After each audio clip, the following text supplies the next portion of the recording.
ଆଜି ଶୁଣିବା ଉପନ୍ୟାସ ଶାସ୍ତି। ଔପନ୍ୟାସିକ କାହ୍ନୁଚରଣ ମହାନ୍ତି। ଭାଗ 3। ଶନିର ଅରମାଢିଅ ସଫା ହେଲା। 4 ଦିନ ପରିଶ୍ରମ କରି କପାଳରୁ ଝାଳ ପୋଛି ଶନି ଆମ୍ବ ଡେମ୍ବର କୁଡ଼ିଆ ଖଣ୍ଡେ ଠିଆ କଲା। ତାରି ବାରିର କେଞ୍ଚୁଡ଼ି ବାଉଁଶ, ତାରି ଆମ୍ବ ଗଛର ଖୁଣ୍ଟା। ଗାଁ ସେ ପାଖ ବୁଦି ବୁଦିକା ଜଙ୍ଗଲରେ ମାଡ଼ିଥିଲା ଯେଉଁ ନଇଲଟା, ସେଇଥିରେ କାମଡ଼ା ବଢ଼ିଲା। ଘର ଉପରେ ଛୁଆଣି କରିବାର ନଡ଼ା ନାହିଁ। ଏହି ସାମାନ୍ୟ ଜିନିଷ ପାଇଁ ସେ ଯିବ ଗାଁ ଲୋକଙ୍କ ଦୁଆରକୁ ନାସ୍ତିବାଣୀ ଶୁଣି ଫେରିବ? ମନେ ପଡ଼ିଲା, ନଈକଣ୍ଡିଆର ତଳେ ତଳେ ଖରିବୁଦା ଛୋଟ ଛୋଟ କଅଁଳିଆ କଞ୍ଚା କାମକୁ ପାଇବ ନାହିଁ। ବାରିକଣକୁ ଯେଉଁ ତାଳଗଛ ଦିଓଟି ଦୁଇ ଭାରି ପରି ବାହୁଙ୍ଗା ଧରାଧରି ହୋଇ ବୁଦବୁଦିଆ ହୋଇ ଉପରକୁ ଉଠୁଛନ୍ତି, ତାହାରି ଉପରେ ଆଖି ପଡ଼ିଲା। ସନିଆ ପୁଲକି ଉଠିଲା। ବରଡ଼ା ପତ୍ରରେ କୁଡ଼ିଆ ଛୋଇବ। ହାତରେ କଟୁରୀ ଧରି ସେ ଗଛ ପାଖକୁ ଚମକି ଗଲା। ସୂର୍ଯ୍ୟ ବୁଡ଼ି ନଥାନ୍ତି। କଅଁଳ କିରଣ ବିଞ୍ଚି ହୋଇ ପଡ଼ିଥାଏ ଚାରିଆଡ଼େ। ଆଜି ମକର ସଂକ୍ରାନ୍ତି। ସୂର୍ଯ୍ୟଦେବଙ୍କର ଉତ୍ତରାୟଣ ହେବାର ଦିନ। ପୌଷ ଶୁକ୍ଳପକ୍ଷ ନବମୀ। ନୀଳକଣ୍ଠେଶ୍ୱର ମହାଦେବଙ୍କ ନିକଟରେ ମକର ଯାତ୍ରା। ଏତିକିବେଳୁ କେତେ ଲୋକ ଜମିଲେଣି ଆଖ ପାଖ 2-4 ଖଣ୍ଡି ଗ୍ରାମର ଲୋକ। ମନୋହରୀ ଦୋକାନ ଓ ମିଠେଇ ମୁଆଁ ଦୋକାନରେ ବେଢ଼ା ଭିତରେ ବିକା କିଣା ଲାଗିଛି। ଧୀରେ ଧୀରେ ଆହୁରି ଲୋକ ଭିଡ଼ ହେଉଛି। ମହାଦେବ ପଣ୍ଡାଙ୍କର ଆଜି ରୋଜଗାର ଦିନ। ସାଙ୍ଗ ସୁଖ ଉଚ୍ଛନ୍ନ ହେଉଥିବେ, କେତେବେଳେ ସୂର୍ଯ୍ୟ ବୁଡ଼ିବେ। ମକର ଚାଉଳ ପାଟିରେ ଦେଇ ସେମାନେ ମକର ବସିବେ। ବର୍ଷକ ଭିତରେ ସବୁଠାରୁ ଆଜି ଛୋଟ ଦିନ। ମକରଠାରୁ ଦିନ ବକର ହେବ, ବଢ଼ିବ। ରାତି ହୋଇ ଆସିବ ଛୋଟ। ଦିହଥରା ଶୀତ କମି ଆସିବ। ସୂର୍ଯ୍ୟ ନ ବୁଡୁଣୁ ଦେହ ଶୀତେଇ ଉଠିଲାଣି। ବନେଇ ପରିଡ଼ାଙ୍କ ଅରମା ବାଡ଼ିର କଡ଼ ଦେଇ ଯେଉଁ ବାଟ ମହାଦେବଙ୍କ ମନ୍ଦିର ଆଡ଼େ ରହିଛି, ବେଳେ ବେଳେ କେହି କେମିତି ସେହି ବାଟ ଦେଇ ଚାଲି ଯାଉଛନ୍ତି। ଗରିବ ସନିଆର ବର ଡାହାଣ ଠକ ଠକ ଶବ୍ଦ ସେମାନଙ୍କର କାନରେ ବାଜୁଛି। ଥରଟିଏ ଉପରକୁ ଚାହିଁ ଯିଏ ଯାହାର ରାହା ଧରି ଚାଲି ଯାଉଛନ୍ତି। ଯାଇପାରିଲା ନାହିଁ ଧୋବି। ପଲକହୀନ ଆଖିରେ ଚାହିଁ ରହିଲା। ଗଛର ବାହୁଙ୍ଗା ଉପରେ ସନେଇ ବସିଛି। ଛୋଟ ଲୁଗା ଖଣ୍ଡେ ପିନ୍ଧିବା ଛଡ଼ା ଦେହରେ ଆଉ କିଛି ନାହିଁ। ତଳ ବାହୁଙ୍ଗାରେ ଚୋଟ ମାରୁଛି ଠକ୍ ଠକ୍, ଯେମିତି ଦୁନିଆରେ ଲୋକ ମାରନ୍ତି। ଯାହାରି ଉପରେ ଗୋଡ଼ ଦେଇ ଯାହାରି ଅସ୍ତ୍ରୀ ଧରି ଉପରକୁ ଉଠନ୍ତି, ଆଗ ଚୋଟ ତାରି ଉପରେ ହିଁ ପଡ଼େ। ତଳର ମଣିଷ ନୀରବରେ ମାଡ଼ ସହେ। ବିନା ଅଭିଯୋଗ ବିନା ଆପତ୍ତିରେ ଟଳି ପଡ଼େ ତଳେ। ସେମିତି ମାଡ଼ ସନିଆ ସହିଛି। ମୂଲିଆର ଯେଉଁ ରକ୍ତ ଧନ ଆକାରରେ ସଞ୍ଚି ରଖିଥିଲେ, ଚିନ୍ତି ଶୋଇ ସେହି ରକ୍ତରୁ ଢୋକେ ଢୋକେ ଦେଇ ମୂଲିଆର ବନେଇ ପରିଡ଼ାର ଜୀବନ, ହାତଗଢ଼ା ଜମି ଝଡ଼େଇ ନେଇଛନ୍ତି। ଦରମଲା ଦେହ ଧରି ଫୁଙ୍ଗା ପିଠିରେ ସନେଇ ଘର କରି ପୁଣି ପୁଞ୍ଜିପତିର ରକ୍ତଭଣ୍ଡାର ବଢ଼େଇବାକୁ ଝାଳ ନିଘାଡ଼ି ଦେଉଛି ଦେହରୁ। ଧୋବି ଚାହିଁ ରହିଲା ମୂଲିଆ ସନେଇବାକୁ। ବରଡ଼ା ଉପରେ ଠକ୍ ଠକ୍ ପଡ଼ୁଛି ତାର କଟୁରୀ ଚୋଟ। କାହିଁକି ଘର କରିବ? ସୁଖରେ ରହିବ। ରକ୍ତ ଢାଳି ପୁଞ୍ଜିପତି ହୋଇ ରକ୍ତ ସଞ୍ଚିବ। ପୁଣି ତଳ ବାହୁଙ୍ଗାରେ ଚୋଟ ମାରି ରକ୍ତ ଶୋଷିବ। ଧନୀ ହେବ। କୂଳର ମର୍ଯ୍ୟାଦା ରଖିବ। ଚକ ବୁଲି ଆସିଲେ, ଝଡ଼ ତୋଫାନ ବହିଲେ ଗଛ ଉପରୁ ଖସି ପଡ଼ିବ ତଳକୁ। ପୁଣି ଚକ ବୁଲିବ। ଧୋବିର ଗୋଡ଼ ଅଟକି ରହିଲା। ହାତରେ ଧରିଥିବା ଭୋଗ ଥାଳିଆ ଥର ଉଠିଲା। ସେ ଥରେ ଚାରିଆଡ଼କୁ ଚାହିଁଲା, ପାଖରେ କେହି ନାହିଁ। ଭଙ୍ଗା ବାଡ଼ର ଅରମା ବାଟ ମଝିରେ ଆଡ଼େଇ ଆଡ଼େଇ ତାଳ ଗଛ ମୂଳକୁ ଗଲା। ଡାକ ଛାଡ଼ିଲା, ସନିଆ ଭାଇ, ଓହ୍ଲେଇଆ। ସନିଆର କାନରେ ବାଜିଲା ଧୋବିର ଡାକ। ସେ ତଳକୁ ଚାହିଁଲା। ଧୋବିକୁ ଦେଖି ଆଶ୍ଚର୍ଯ୍ୟ ହେଲା। କଟୁରୀଟା ଅଣ୍ଟାରେ ଖୋସି ସନିଆ ତଳକୁ ଓହ୍ଲେଇଲା। ଧୋବି ଆଗରେ ଠିଆ ହେଲା। ନିଶ୍ୱାସ ଘନ ଘନ ବହୁଥାଏ। ଦର ଲୁଚିଲା ଛାତି ହାଡ଼ ପଡ଼ୁଥାଏ ଉଠୁଥାଏ। ଥରେ ଉଠୁଥାଏ ନାକପୋଡ଼ା ଦିଓଟି। ତାର ସୁନ୍ଦର ମୁହଁରେ ରୁଢ଼। ମୁଣ୍ଡର ଲମ୍ବ ଲମ୍ବ ଚଟାଳିଆ ବାଳ ବେତ ପରି ଦିଶୁଛି। ଝାଳ ନିଗିଡ଼ି ପଡ଼ୁଛି ସର୍ବାଙ୍ଗରୁ। ଛାତି ଉପରେ ଆଞ୍ଚୁଡ଼ା ଦାଗ। ବାହୁଙ୍ଗାର ଅଂଶ ବାଜି ଗୋଡ଼ର ଭଣ୍ଡା କଟି। ରକ୍ତ ବହି ଗୋଇଠି ବଟେ ଝରି ପଡ଼ୁଛି ମାଟି ଉପରେ। ଦେହର ଠାଏ ଠାଏ ମାଟି କାଦୁଅ ଲାଗିଛି। ଧୋବି ପଚାରିଲା, ଆଜି ପରା ମକର ସଂକ୍ରାନ୍ତି ସନିଆ ଭାଇ, ମହାଦେବଙ୍କ ପାଖରେ ମେଳା, ତୁ କ'ଣ ଯିବୁ ନାହିଁ? ବର୍ଷ ଯାକ ତ କାମ କରୁଥିବି, ଆଜି ଦିନକ ନଗଲେ କ'ଣ ହେବ ନାହିଁ? କପାଳରୁ ଝାଳ ପୋଛି ସନେଇ କହିଲା, ଅଜାତି ଅଛୁଆକୁ ମନ୍ଦିର ମନାଲୋ ଧୋବି, ଘର ଖଣ୍ଡି ଅର୍ଦ୍ଧା ପଡ଼ିଛି, ଠାକୁର ତ ଘର ଦେବେ ନାହିଁ। ଧୋବି କହିଲା, ଠାକୁର ନିଜେ କିଛି କରନ୍ତି ନାହିଁ। ମଣିଷ ଯାହା କରେ ଠାକୁରେ ସେଇଆ ଚାହାନ୍ତି। ମଣିଷର ଭଲ ମନ୍ଦ ଯାହା ହୁଏ ଠାକୁରଙ୍କ ଇଚ୍ଛା ସେଇଆ। ଛାଡ଼ ସେ କଥା। ମୁଁ ପଚାରୁଛି ତୋର ନିଜର ଜମି ଆଉ ଧାନ ନଡ଼ା ଥାଉଣୁ ତୁ ଏମିତି ହଇରାଣ ହେଉଛୁ କାହିଁକି? ଯେଉଁଦିନ ବନେଇପୁରିଟା ପିଲା କୁଟୁମ୍ବ ଧରି ବାପାଙ୍କୁ 3 ମାଣ ଜମି ବନ୍ଧେଇ ଦେଇ କିଛି ଧାନ ମାଗିବାକୁ ଯାଇଥିଲେ, ବାପା ନାହିଁ କଲାରୁ ସେ ହତାଶ ହୋଇ ଫେରିଲେ। ତାପରେ ତମେ ସବୁ ଗାଁ ଛାଡ଼ିଗଲ। ଜମି 3 ମାଣ ତ ତମ ସାଙ୍ଗେ ଗୋଡ଼େଇ ଯାଇନଥିଲା, ସେ ଜମି ଗଲା କୁଆଡ଼େ? ସନିର ଆଖିରେ କୃତଜ୍ଞତା ଭରି ଉଠିଲା। ସେ ଧୋବିର ମୁହଁକୁ ନିବିଷ୍ଟ ଭାବରେ ଚାହିଁ ରହିଲା। ଚିନ୍ତି ଶୂନ୍ୟ ଝିଅ, ମନରେ ଏତେ ସହାନୁଭୂତି, ଏତେ ଉଦାରତା। ପର ପାଇଁ ସେ ଏତେ ଭାବେ। ଆଖି ଆଗରେ ଠିଆ ହୋଇଛି ଦେବୀ ପ୍ରତିମା। ସୁନା ପାଣି ଧୁଆ ଉଜ୍ଜଳ ଦେହରେ ନାଲି ଶାଢ଼ୀ ସୁନ୍ଦର ଦିଶୁଛି। ପିଠି ଉପରେ ଦୋହଲୁଛି କଳା ମିଚମିଚ ବାଳ। ତେଜିଆନ ଜଳିଲା ଜଳିଲା ଆଖି ଡୋଳା। 2 ହାତରେ 2ପଟି ସୁନା କାଚ ଛଡ଼ା ଦେହରେ କାଇଁ ଆଉ ଗହଣା ନାହିଁ। ହାତରେ ଭୋଗ ଥାଳି, ପୂଜାରିଣୀ ବେଶ। ଏତେ ଗୁଡ଼ାଏ ନିଷ୍ଠୁର ଲୋକଙ୍କ ମଝିରେ ବସା ବାନ୍ଧି ରହିବାକୁ ମନ ଝଗଡ଼ି ଉଠୁଥିଲେ ମଧ୍ୟ କାହିଁକି ସେ ଯାଇପାରେ ନାହିଁ? ଏଇ ଧୋବି ପାଇଁ? ଧୋବି ଆସିଛି। ସନିଆ ତା ପ୍ରଶ୍ନର ଉତ୍ତର ଦେଇପାରିଲା ନାହିଁ। କେବଳ ତାରି ମୁହଁକୁ ବଲ ବଲ କରି ଅନେଇ ରହିଲା। ଧୋବି ଦରହସିଲା ହୋଇ କହିଲା, ଚାହିଁ ରହିଛୁ କ'ଣ? ନିଜେ ଯାଇ ପହରାଜଙ୍କଠୁ ତୁ ତୋ ଧନ ମାଗିନେ। ସେ ଯଦି ନ ଦିଅନ୍ତି, ବାପାଙ୍କ ପାଖରେ ଗୁହାରି କର, ତେଣିକି ଦେଖାଯିବ। ଧୋବି ସନିଆର ଗୋଡ଼ରୁ ମୁଣ୍ଡ ଯାଏ ଥରଟିଏ ଚାହିଁ କଅଁଳେଇ ପଚାରିଲା, ସନିଆ ଭାଇ, ଆଜିକାଲି ତୁ କ'ଣ କେଉଁଠୁ ଖାଉଛୁ କହିଲୁ? ସନିଆ ହସି ହସି କହିଲା, ଦୁର୍ଭିକ୍ଷରୁ ପ୍ରାଣ ଘେନି ଫେରିଲା ଲୋକର ଖାଇବାକୁ ଅଭାବ ହୁଏ ନାହିଁ ଲୋ ଧୋବି। ଦୁନିଆରେ ଘାସପତ୍ର ପୂର୍ଣ୍ଣ ହୋଇ ରହିଛି। ବାରିତଳର ବଣସାରୁ ଗଛ ଉପରେ କଷି ପିଜୁଳି। ଗୋଟାଏ ଜିନିଷ ଦେବି, ତୁ ନେବୁ? ଆଶ୍ଚର୍ଯ୍ୟ ହୋଇ ସନେଇ ପଚାରିଲା, କ'ଣ? ଆଗ୍ରହରେ ଧୋବି କହିଲା, ପିଲାଦିନର କଥା ମନେ ପକେଇଲୁ? ଗଛରେ ଚଢ଼ି କେତେ ପିଜୁଳି ପାଚିଲା ଆମ୍ବ ତୁ ମୋତେ ଦେଉ। ଗାଁ ମୁଣ୍ଡ ଲଟିରେ କେତେ କଣ୍ଟେଇ କୋଳି ବରକୋଳି ପାଚେ। ମନେ ଅଛି ନା, ଯେଉଁଦିନ ସାପଟାଏ ତୋ ଗୋଡ଼ରେ ଗୁଡ଼େଇ ହୋଇଗଲା, ତୁ ତାକୁ ଛାଟିଦେଲୁ। ମହାଦେବ ପୋଖରୀରୁ ଆମ ଖୁଦୁରୁକୁଣୀ ପାଇଁ ଫୁଲ ତୋଳୁ ତୋଳୁ ଗୋଡ଼ରେ ତୋର 4ଟା ଜୋକ ଲାଗିଯାଇଥିଲା। ସନିଆ ଭାଇ, ସବୁ ମନେ ଅଛି ଲୋ ଧୋବି। ସାଙ୍ଗ ପିଲାଏ କିଏ କେଉଁଠି ରହିଲେ? ଧୋବିର ଆଖି ଛଳଛଳ ହେଲା। ପୁଣି କହିଲା, ସାଙ୍ଗ ପିଲାଏ କିଏ କେଉଁଠି ରହିଲେ? ମୁଠିଏ ଖାଇବାକୁ ନ ପାଇ ହୁଏତ କିଏ କେଉଁଠି ମରି ପଡ଼ିଥିବ। ଏକା ଫେରିଛୁ ତୁ, ଅଜାତି ଅଛିଆଁ ହୋଇ। ଖାଇବାର ଅଭାବ ମୋର ନଥିଲା, ତଥାପି ପର ଘରକୁ ଯାଇ ନିଜ ଘରକୁ ଫେରି ଆସିଛି। ମୁଁ ବି ତ ଅଜାତି ହୋଇଛି ରେ ସନିଆ ଭାଇ, ମୁଁ ବି ଅଛୁଆଁ ହୋଇଛି। ସମସ୍ତେ କହୁଛନ୍ତି ମୁଁ ଧନୀ, କେତେ ଜମି, ଗାଈଗୋରୁ, ଚାକର ବାକରର ମୁଁ ମାଲିକ। ମୁଁ ଜାଣେ, ମୁଁ ଅନୁଭବ କରେ, ତୋଠୁ ମୁଁ ଗରିବ, ତୋଠୁ ମୁଁ ସାହାହୀନ, ଏକୁଟିଆ। ଧୋବିର 2 ଆଖିର ଲୁହ ଝରିଲା। ସନିଆ ଆଶ୍ଚର୍ଯ୍ୟ ହୋଇ ଚାହିଁ ରହିଲା। ତା ତୁଣ୍ଡରୁ କଥା ବାହାରିଲା ନାହିଁ। ଲୁହ ପୋଛି ଧୋବି କହିଲା, ତୋର ମୁଁ ଅନେକ କଥାରେ ଧାରୁଆ ରହିଛି। ମୋର ସୁଝାଇବାର ବେଳ ଆସିଛି, ତତେ ଗ୍ରହଣ କରିବାକୁ ହେବ। ଧୋବି ଭୋଗ ପାଚିଆ ତଳେ ରଖିଲା। ଅଣ୍ଟାରେ ଖୋସିଥିବା ଛୋଟ ବଟୁଆ କାଢ଼ିଲା। ମୁହୂର୍ତ୍ତେ ଅପେକ୍ଷା ନ କରି ସନିର ଗୋଟିଏ ହାତ ଟାଣିଆରି ତାର ମୁଠା ଭିତରେ ବଟୁଆଟି ରଖି ହାତ ବୁଜିଦେଲା। ସନେଇର ହାତକୁ 2 ହାତରେ ମୁଠାଇ ଧରି କହିଲା, ମୋର ପାଇଁ ତମର ଆଜି ଏ ଅବସ୍ଥା ହୋଇଛି ସନେ ଭାଇ। ବାପା ଯଦି ପ୍ରସ୍ତାବ ପଠେଇ ନଥାନ୍ତେ, ତୋ ବାପା ଯଦି ଅପମାନିଆ କଥା କହିନଥାନ୍ତେ, ତୁମକୁ ଗାଁ ଛାଡ଼ି ଯିବାକୁ ହୋଇନଥାନ୍ତା। ଶାଗ ମାଛ ମୂଲରେ ତମର ସୁନା ଥାଳି ଜମିକୁ ନେଇ ବାପା ଆଜି ତମକୁ କାଙ୍ଗାଳ କରି ନଥାନ୍ତେ। ସମସ୍ତଙ୍କୁ ହରାଇ ଆଜି ଏକୁଟିଆ ତୁ ଫେରି ଆସି ନଥାନ୍ତୁ। ସନେ ଭାଇ, ଯାହା ମୁଁ ଦେଲି ସେ ମୋର, ବାପାଙ୍କର ନୁହେଁ। ସ୍ୱାମୀ, ଶ୍ୱଶୁର ଓ ଶାଶୁଙ୍କର ଜୀବନ ମୂଳରେ ମୁଁ ପାଇଛି। ତୁ ଜାତି ହ, ତୁ ଘର କର, ସଂସାର କରି ସୁଖରେ ରହ, ପୁଣି ପରିଡ଼ା ବଂଶର ନାମଟେ କହୁ। ଧୋବି ସନେଇର ହାତ ଛାଡ଼ିଲା। ଆଖି ଲୁହ ଗାଲ ଉପରେ 2 ଧାର ହୋଇ ଗଡ଼ି ପଡ଼ୁଥାଏ।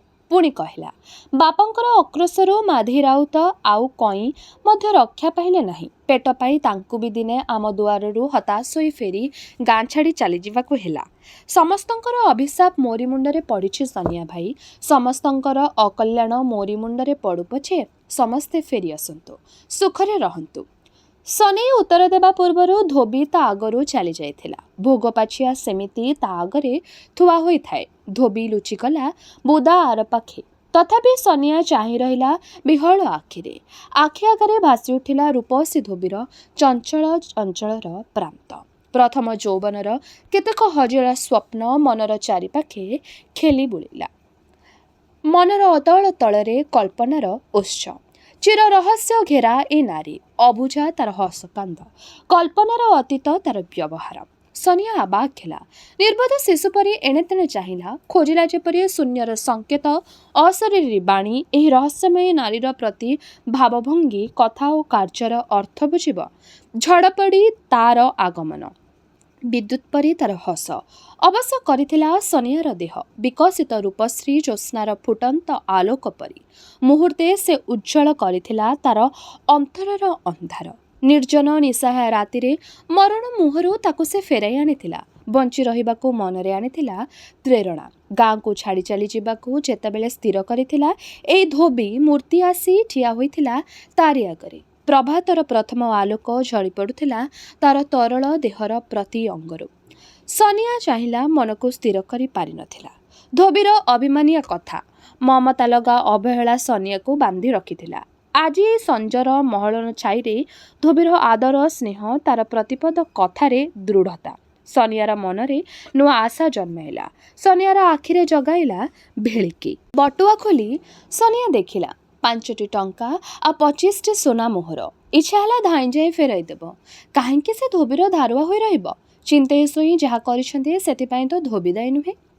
ଚିନ୍ତେଇ ଶୋଇ ବା ଦାୟୀ ହେବେ କାହିଁକି? ଯେଉଁଦିନ ପହରା ଯେ ସମୁଦି ଦେଇ ଆସିଥିଲେ, ତାର ବାପା ଜାତିର ଟେକ ଦେଖେଇ ଚିନ୍ତଇ ଶୋଇଙ୍କୁ ଅପମାନ ଦେଇଥିଲେ। ପରିଡ଼ା ବଂଶର ସେଇ ଜାତି ଟିକକ ଥିଲା ଗର୍ବ।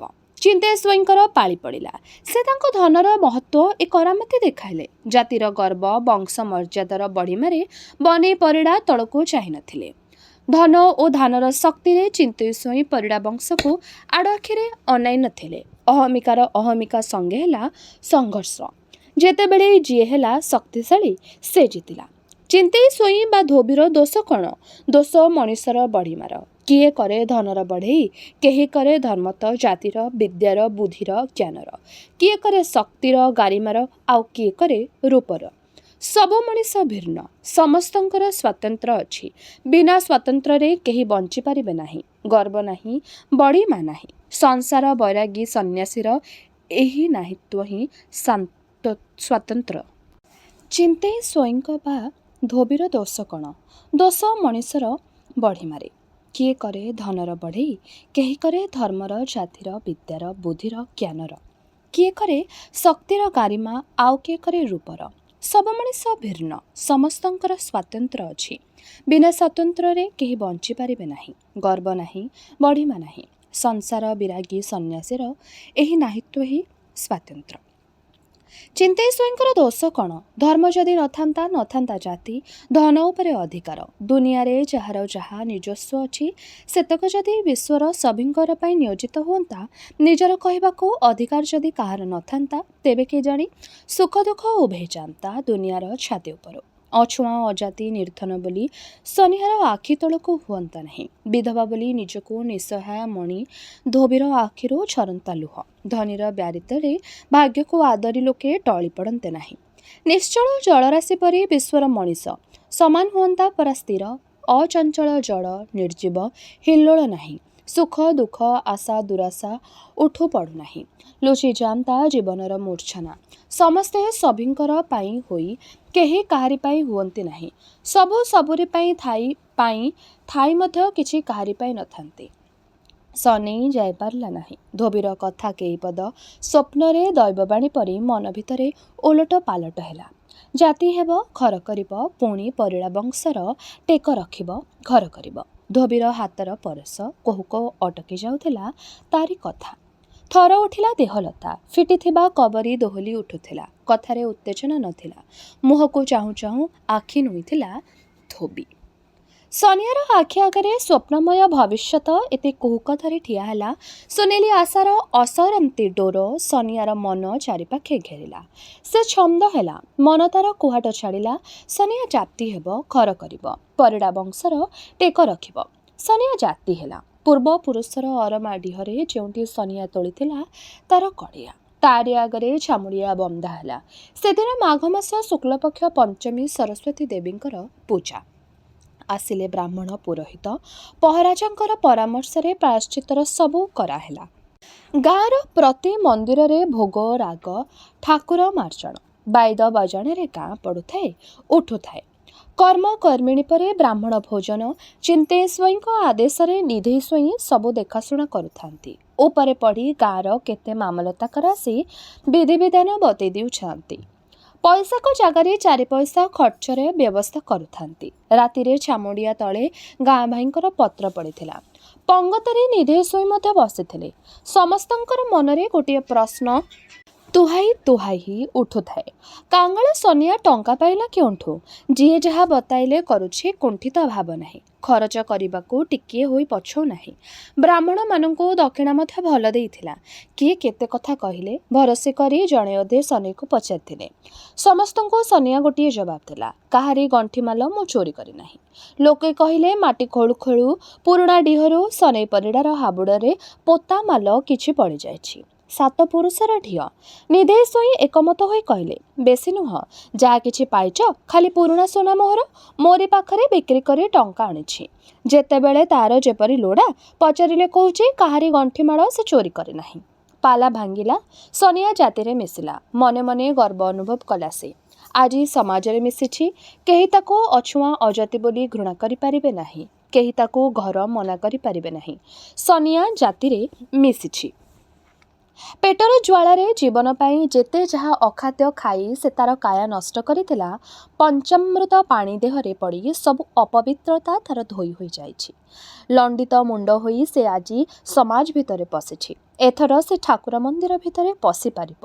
ଛୁଆଁ ଜାତିଙ୍କ ପିଣ୍ଡାରେ ବସିବ। ତା ହାତରୁ ସମସ୍ତେ ପାଣି ପିଇବେ। ଯେଉଁମାନେ ଅଛୁଆଁ ଅଜାତି, ସେମାନଙ୍କ ପାଖରୁ ସେ ଦୂରେଇ ରହିବ। ଦୂରଦେଶାମତ ପଡ଼ୋଶୀ ପରି ସନିଆ ସବୁ ଘରକୁ ଛୁଟିଲା। ସେ ଆଜି ନୂଆ ଜନ୍ମ ଲାଭ କରିଛି। ସମସ୍ତଙ୍କ ଉପରେ ତାର ଅଧିକାର। ସମସ୍ତେ ତାକୁ ଆଦର କଲେ। ହସି କରି କଥା କହିଲେ। କେହି କେହି ସୁଖ ଦୁଃଖ ହେଲେ। ସନିଆକୁ କେଡ଼େ ଭଲ ଲାଗିଲା। ସେ ଛାତି ଫୁଲାଇ ଘର ଭିତରକୁ ଫେରିଲା। ଘର ସେଇ ଯେଉଁ ଆମ୍ବ ଡିମ୍ବିରି କୁଡ଼ିଆ ଖଣ୍ଡକ। ଭିତରକୁ ପଶିଲେ ମୁଣ୍ଡରେ ରୁଅ ବାଜୁଛି।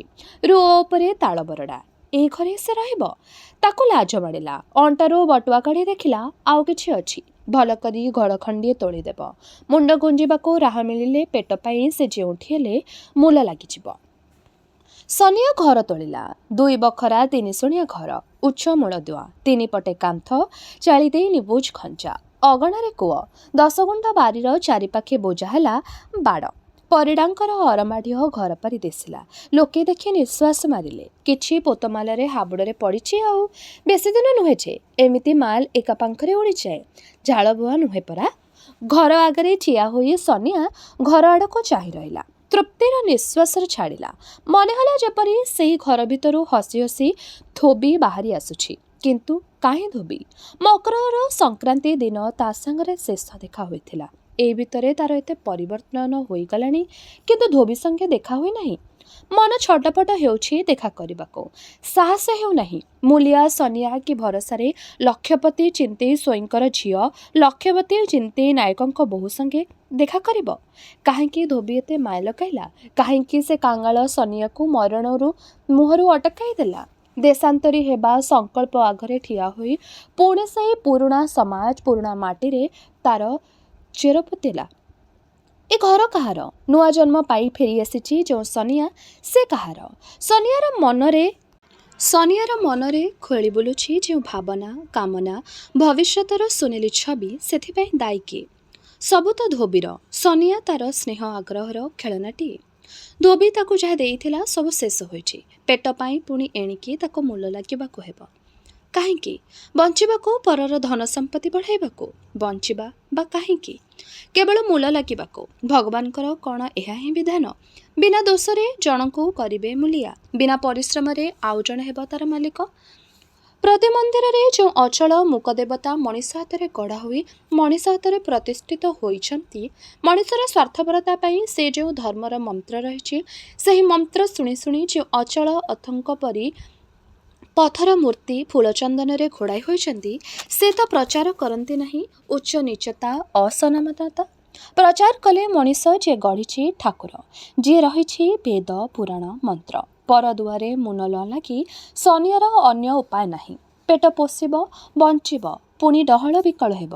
ମଣିଷ ପିଲା ହୋଇ ଏଇ ଟିକି ପୃଥିବୀ ପିଠିରେ ଗୋଡ଼ ଦେଲା ଦିନୁ ସେହି ପୃଥିବୀର କିନ୍ତୁ ଏ ପୃଥିବୀ ତ ତାର ନୁହେଁ।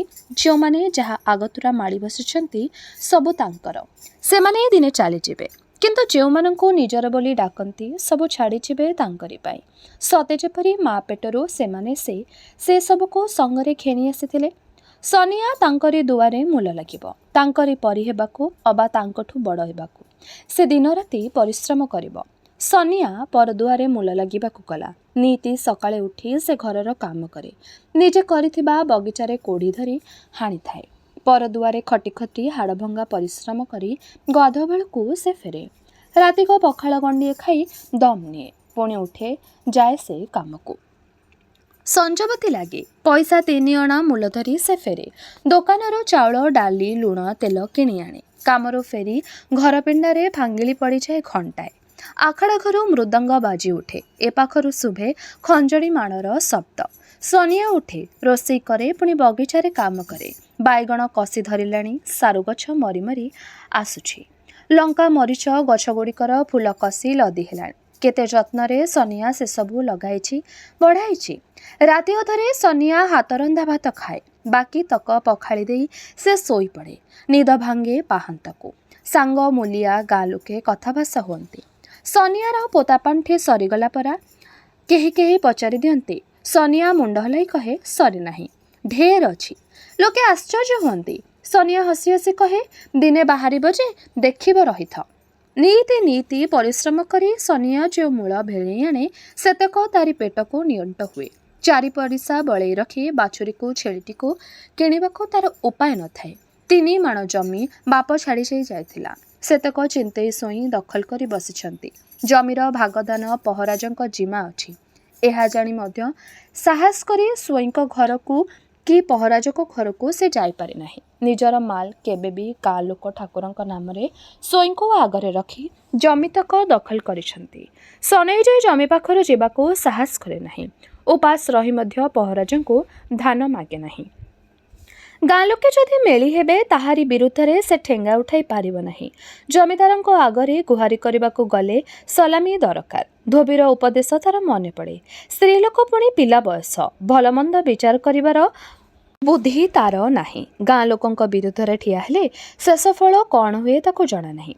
ସନିଆ ଆଉ ଧୈର୍ଯ୍ୟ ଧରି ରହିପାରୁନାହିଁ। ନିଜର ହୋଇ ଯଦି ବୃତ୍ତି ନଥାଏ, 5 ଜଣଙ୍କ ଭିତରେ ସାଙ୍ଗସରିଆ ହୋଇ ସେ ଚଳିବ କିପରି? ଯେଉଁମାନେ ଦୁଆରେ ମୂଲ ଲାଗି ପେଟ ପୋଷିବ ସେମାନଙ୍କ ପାଖରେ ମୁଣ୍ଡ ନୁଇଁ ଚାଲିବ ସିନା, ତା ପରିବର୍ତ୍ତେ ଗାଁ ଛାଡ଼ି ଚାଲିଯିବା ବରଂ ଭଲ। କି ଉଦ୍ଦେଶ୍ୟରେ ଏତେ କଷ୍ଟ ସହି ଗାଁ ମାଟି ଆଦରି ପଡ଼ି ରହିବ? ଧୋବିର ରୂପ, ଧୋବିର ସେବା, ସହାନୁଭୂତି, ହସ, କାନ୍ଦ, ଉତ୍ସାହ ମନେ ପଡ଼େ। ସନିଆର ଛାତିରେ ପୁଲକ ଜଗେ। ବାମନ ହୋଇ ଚନ୍ଦ୍ରକୁ ହାତ ବଢ଼ାଇବାର ତାର ମନ ଡାକେ। ଆତ୍ମା ତାର ଗରଜି ଉଠେ। ଗରିବ ହୋଇ ଦୁଃଖ କଷ୍ଟ ଅପମାନ ସହି ଛାତି ତଳର ଛପିଲା ଆଗ୍ରହକୁ ପୋଡ଼ି ଜାଳି ପାଉଁଶ କରି ସେ ବଞ୍ଚି ରହିବାକୁ ଚାହେଁ ନାହିଁ। ବଞ୍ଚିବ ଯଦି ସେ ମଣିଷ ଭଳି ବଞ୍ଚିବ। କାଠ ପତର ଭରି ନିର୍ଜୀବ ଜଡ଼ ପଦାର୍ଥ ହୋଇ ସେ ବଞ୍ଚିବ ନାହିଁ କି କାମ କରିପାରିବ ନାହିଁ। ଧନ ଅର୍ଜିବାର ଯନ୍ତ୍ର ହୋଇ ବଞ୍ଚିବ ନାହିଁ। ଆଗ ସେହି ପହରାଜଙ୍କ ପାଖକୁ ଯିବ, ନିଜର ଦାବି ସାବ୍ୟସ୍ତ କରିବ।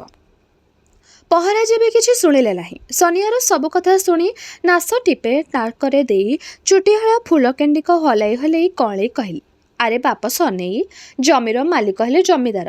ଯେତେ ଦିନ ଯାଏ ଖଜଣା ଦଉଥିବ ସେତେ ଦିନ ଯାଏ ଜମି ଚଷି ଖାଇବ। ଖଜଣା ବାକି ପଡ଼ିଲେ ଜମିଦାର ଅଦାଲତରେ ନାଲିସ କରି ଜମି କୋରଖ କରି ନେଇଦେବ। ଜମିଦାରକୁ ତ ପୁଣି ରାଜସ୍ୱ ଦେବାକୁ ପଡ଼ୁଛୁ। କହିଲୁ ବାପ, ସେ କୋଉଠୁ ଆଣିବ? ତମେ ଆମେ ଦେଲେ ତ ହେବରେ ବାପ। ଜମି 3 ମାଣ ତୋର ନିଲାମ ଉଠିଲା, ଖଜଣା ବାକି। ଚିନ୍ତେଇ ଶୋଇ ନିଲାମରେ କିଣିଲା। ଆହା, ଧନ୍ୟ ଶୋଇ। ନିଲାମ ଧରି ଗ୍ରାମବାସୀଙ୍କୁ ଡାକି କହିଲେ, ଠାକୁରଙ୍କର ସମ୍ପତ୍ତି ନାହିଁ, କେମିତି ଭୋକରେ ସେ ପଡ଼ି ରହିଛନ୍ତି। ନିଅ ପହରାଜେ, ଏହାର ବ୍ୟବସ୍ଥା କର। ଠାକୁରଙ୍କର ପୁଣ୍ୟପର୍ବ କର। 5 ଗାଁରେ 5 ଠାକୁରଙ୍କ ସଙ୍ଗେ ଆମ ଗାଁ ଠାକୁର ସମାନ ହୋଇ ଠିଆ ହୁଅନ୍ତୁ। ଆହା, ଧନ୍ୟ ସ୍ୱଇଁ। ଠାକୁରେ ତାଙ୍କର ଅଧକରୁ ଅଧିକ କରନ୍ତୁ। ଆରେ ସନେଇ, ସେ ଜମି ଉପରେ ତୋର କିଛି ଅଧିକାର ନାହିଁ? ପହରାଜେ ଆଉ ଟିପେ ନାଶ ନେଇ 2 ଥର ଛୁଙ୍କି କହିଲେ, ମାଧୋଇ ରାଉତ, ଗଗୁଳି ପାତ୍ର, ଗୋବରୀ ବସ୍ତିଆମାନଙ୍କ ଜମିବାଡ଼ି, ଘର ଢିଅ ସବୁ ତ ପୁଣି ସ୍ୱଇଁ ନିଲାମ ଧରିଥିଲେ। ସବୁ ଜମି ସେ ଠାକୁରଙ୍କୁ ଦେଉଛନ୍ତି। ପୁଣ୍ୟବନ୍ତ ପୁରୁଷ ସ୍ୱଇଁ, ଠାକୁରେ ତାଙ୍କୁ ବଡ଼ କରନ୍ତୁ। ପହରାଜେ ପିଣ୍ଡା ଉପରେ ବସି ପୋଥି ଘାଣ୍ଟିଲେ। ପିଣ୍ଡା ତଳେ ଯୋଡ଼ ହାତ ହୋଇ ବସିଛନ୍ତି ପରି ଦଳେଇ। ବିନି କାଣ୍ଡି, ସେବା ବେହେରା। ପହରାଜଙ୍କ କଥା ଶୁଣି ସମସ୍ତେ ଏକ ସ୍ୱରରେ କହିଲେ, ହଁ ରେ, ସନେଇ ଠାକୁରଙ୍କ ଠେଇ ଲୟ ରଖିଥା, ଅବଶ୍ୟ ତୋ ଦୁଃଖ ଯିବ, ଅଧିକରୁ ଅଧିକ ହେବ। ବିନିକାଣ୍ଡି କହିଲା, ଆରେ ପୁଅ, କୋଉ ଜନମରୁ ପ୍ରକୃତ ଥିଲା, ଠାକୁରଙ୍କ ଦୟା ହେଲାରୁ ତୁ ଫେରିଲୁ ଏଇପୁରକୁ। ପରିଡ଼ା ବଂଶର କୂଳ ରହିଲା, ମାଧେଇ ରାଉତ ଫେରିଲା ନାହିଁ। ଗୋକୁଳି ପାତ୍ର, ଗୋବର ବସ୍ତିଆ ସମସ୍ତେ ଯାଇଥିବେ, କେହି ଗୋଟାଏ ଫେରିଲେ ନାହିଁ। ମହାପାତି କି ସେମାନେ? ପହରାଜେ କହିଲେ, ବିନା ଯାହା କହିଲା ମିଛ ନୁହେଁ, ସେ ମାଧିଆଟାକୁ ମୁଁ ଦେଖିଛି। ଓହୋ, ଯେମିତି କରି ବଳଦଟାକୁ ପାଞ୍ଚଣ ମାରିଥାଏ, ନୋଳା ଫାଟି ରକ୍ତ ବୋହୁଥାଏ, ଗୋରୁଙ୍କର ନିଶ୍ୱାସ ସ୍ୱର୍ଗ ମର୍ତ୍ତ ପାତାଳ ଧରେଇ ଦିଏ। ପରିଧଣେ କହିଲା, ନିଜ କଥା ଲୁଚଉଛ ଗୋସାଇଁ? ଗୋକୁଳି କେମିତି ସେଦିନ ଛିଇଁକି ଆସିଥିଲା ତମକୁ ମାରିବାକୁ? ତମ ଅପସାଇପ ପଡ଼ିଲା ମ? ହସି ହସି ପହରାଜେ କହିଲେ, ଆହା, ସେ କଥା କହନାରେ ପୁଅ, ସଂସାରର ମଙ୍ଗଳ କରିବାକୁ ବ୍ରାହ୍ମଣର ଜନ୍ମ, ଆମ ତୁଣ୍ଡରୁ ଅପସାଇପ ବାହାରିବ? ନାଇଁ ନାଇଁ, ନିଜ କର୍ମର ଫଳ ସେ ଭୋଗିଲା, ମୋର ଅପସାଇପ ନୁହେଁ। ସେବା ବେହେରା ମୁଣ୍ଡ କୁଣ୍ଡାଇ କହିଲା, ଦେବତା ବ୍ରାହ୍ମଣ ପ୍ରତି ଅଭକ୍ତି ଦେଖାଇ ଗୋବର ବସ୍ତିଆ ସର୍ବସ୍ୱ ନାଶ କଲେ। ଠାକୁରାଣୀଙ୍କ ଓସ୍ତ ଗଛରୁ ଡାହି ହାଣି ଚାଲିଥିଲେ ସେ, ଦେଖ ତ ବାପ। ସନେଇ ହାତ ଯୋଡ଼ି କହିଲା, ମୁଁ ତେବେ କେମିତି ଚଳିବ ରାମନନା? ମୂଲ ଲାଗି ଯାହା ଆଣୁଛି ପେଟକୁ ଅଣ୍ଟୁ ନାହିଁ, ସବୁଦିନେ ମୂଲ ମିଳୁନାହିଁ। ଠାକୁରଙ୍କର ଧାନ ଗଦାରୁ ମୋତେ କିଛି ଧାନ ଉଧାର ଦିଅ, ତାଙ୍କର କିଛି ଜମି ବରଖା ଦିଅ, ମୁଁ ଚାଷ କରି ଚଳିଦିଏ। ରାମ ପହରାଜେ ଗମ୍ଭୀର କରି କହିଲେ, ଭାବିଚିନ୍ତି କହିଲେ, ଚିନ୍ତେଶ୍ୱରଙ୍କ ବିନା ଅନୁମତି ମୁଁ କିଛି କରିପାରିବି ନାହିଁ ବାପ। ଠାକୁର ମାଲ, ହଳାହଳ ବିଷ, ମୁଁ ସିନା ମଝିରେ ମଧ୍ୟସ୍ଥ। ସେବା କହିଲା, ଯେଉଁ ପୋତାମାଲ ହାବୁଡ଼ୁଥିଲା ସେତକ ସରିଗଲା କିରେ? ଆରେ ଯାହା ପାଇଲୁ ସେଥିପାଇଁ ତ ତୋ ଦେହରୁ ଝାଳ ବୋହି ନାହିଁ। ଠାକୁରେ ମନ କଲାରୁ ସିନା ମିଳିଲା, 5 ଆଙ୍ଗୁଠି ପାଟିରେ ପୁରେଇଲୁ, ଠାକୁର ପାଖରେ ଭୋଗରାଗ କଲୁ ନାହିଁ, ସେ ଧନ କ'ଣ ତୋତେ ଭୋଗ ହେବ? ସନେଇ କଟମଟ କରି ଚାହିଁଲା ସେବା ମୁହଁକୁ। ବିନିକାଣ୍ଡି କହିଲା, ଆରେ ପୁଅ, ତୁ ଭାରି ଭଲଟାଏ କରି ପକେଇଲୁ, ଏଡ଼େ ବଡ଼ ଘରଟାଏ ତୋଳି ଏତେ ଟଙ୍କା ଉଡ଼େଇଦେଲୁ କାହିଁକି? ଜଣକ ପାଇଁ ବଖରାଟିଏ କରି ବାକି ଟଙ୍କାରେ ଜମି ଦିମାଣ କରିଥିଲେ ତୋର ଦୁଃଖ ଯାଇଥାନ୍ତା, ତେଣିକି ହାଉଲେ ହାଉଲେ ଅଧିକ କରିଥାନ୍ତୁ।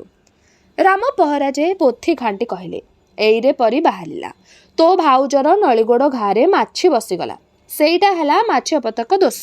କେତେ ପାପ କଲେ ଦେହରେ ପୋକ ପଡ଼େ, ପ୍ରାୟଶ୍ଚିତ କରିବାକୁ 15ଟି ଟଙ୍କାରୁ କମ୍ ଖର୍ଚ୍ଚ ହେବ ନାହିଁ। ଯାହା ବିଧିବିଧାନ ଅଛି ସେତକ ତ କରିବାକୁ ହେବ, ନୋହିଲେ ପାପ ଖଣ୍ଡିବ କିପରି? ଗୋଳାଗୋଳି କରି ଏଣୁ ତେଣୁ କରି ମାର ତାଳି ଉଠା ତାଳି। ଲୋକ ଦେଖିବାକୁ ସିନା ଶୁଦ୍ଧି ହେବୁରେ ବାପ, ସବୁ କଥା ଜାଣୁଛନ୍ତି। ଯେଉଁ ଠାକୁର ତାଙ୍କ ଆଖିରେ ତ ଧୂଳି ଦେଇ ହେବ ନାହିଁ। ପାପଟା ଗୋଟାଏ ଜନ୍ମରେ ଖଣ୍ଡେ ନାହିଁ, ଜନ୍ମକୁ ଜନ୍ମ ପଛରେ ଗୋଡ଼େଇଥାଏ। ଦେଖୁନୁ ରେ ପୁଅ, ସମସ୍ତେ ତ ଆମେ ମଣିଷ, ବଡ଼ ସାନ, ଉଚ୍ଚ ନିଚ, ସୁଖ ଦୁଃଖ, ଭଲ ମନ୍ଦ, ସୁନ୍ଦର ଅସୁନ୍ଦର ଭେଦ କାହିଁକି ହେଲା? ସବୁ କର୍ମଫଳ। ସେଇଥିପାଇଁ ମୁଁ କହେ, 4 ପଇସା ବେଶୀ ଖରଚ ହେଉ ପଛେ ପାପଟାକୁ ଏକଥାରେ ଧୋଇ ଦିଅ, ଆତ୍ମା ନିର୍ମଳ କରିନେବା ଭଲ। ତୋ ଇଚ୍ଛା। ପରିଦଳେ ନିଃସହାୟ ଆଖିରେ ସେ ପଥି ଆଡ଼କୁ ଚାହିଁ ରହିଲା। 15 ଟଙ୍କା? ଗରିବଟା ସିଏ, କାଦୁଅ ପାଣି ଚକଟି ମିନ ଧରି ପେଟ ପୋଷେ। ଭାଗ ଜମି ଓ ଚୁକଟାକୁ ଯାହା ମିଳେ ଓଳିଏ ଖାଇଲେ ଓଳିଏ ଉପାସ ରହିବାକୁ ପଡ଼େ। 15 ଟଙ୍କା କାହା ପାଇବ?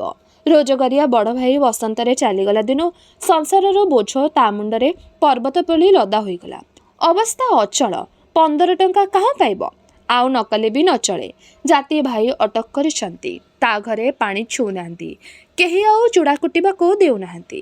ବିନିକାଣ୍ଡିକୁ ଲକ୍ଷ୍ୟ କରି ପହରାଜେ ଚୁଟି ହଲାଇ କହିଲେ, ପଘାରେ ଗୋରୁ ମାରିବାକୁ ବଳି ଆଉ ପାପ ବଡ଼ ନାହିଁବ? ଗୋହତ୍ୟା ପାପ, ଦାନ୍ତରେ କୋଟା ଧରି ଘର ଘର ବୁଲି ଭିକ୍ଷା ମାଗିବାକୁ ହେବ, ପାଟି ଖୋଲିବ ନାହିଁ, ପ୍ରାୟଶ୍ଚିତ ଲୋଡ଼ା, ଶକ୍ତିକୁ ଚାହିଁ ବ୍ରାହ୍ମଣ ଭୋଜନୀ କରାଇବ, ଖରଚ ବାରଚ କ'ଣ ହେବ ହିସାବ କଲେ ସିନା ହେବ। କାଣ୍ଡିଏ ବର୍ତ୍ତମାନ କିଛି କହିହେବ ନାହିଁ, ମୁଁ ଫର୍ଦ୍ଦ କରି ରଖିଥିବି, ତମେ 2-3 ଦିନ ପରେ ଆସିବ। ସେବେ ବହଲା କରିଲା, ମୋ ଖବର ଟିକିଏ ବୁଝନ ନା। ପହରାଜେ କହିଲେ, ଆରେ ତତେ ବୁଝେଇବି କେମିତି?